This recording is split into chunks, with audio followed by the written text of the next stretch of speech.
ఒకటి వైర్లు, రెండోది వైర్లెస్. మెషిన్ యాక్ట్ చేయడానికి ఆ యంత్రం యొక్క మెదడు, అంటే దాని కంట్రోల్ యూనిట్ అంటారు, దాన్ని మదర్ బోర్డ్ అంటారు కదా, ఆ మదర్ బోర్డ్ని, మైక్రో ప్రాసెసర్ని, చిప్ సెట్ మొదలగిన వాటితోటి వైర్లు కనెక్ట్ చేయిస్తే అప్పుడు మీరు దాన్ని ఈజీగా హ్యాక్ చేయొచ్చు. ఒక మార్గం వైర్లు కనెక్షన్ ఉంటాయి.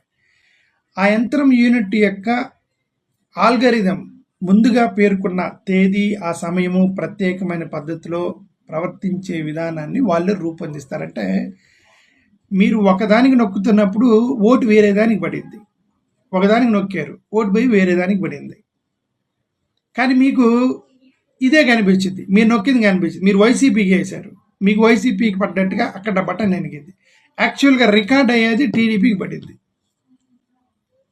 అని ఎగ్జాంపుల్ చెప్పాను. వాళ్ళు హ్యాకింగ్ చేశారు, ఇదంతా జరిగిందని మీకు చెప్పట్లా నేను, ఎందుకంటే ఆధారాలు లేకుండా మనం చెప్పకూడదు, అదేం పెద్ద సబ్జెక్ట్.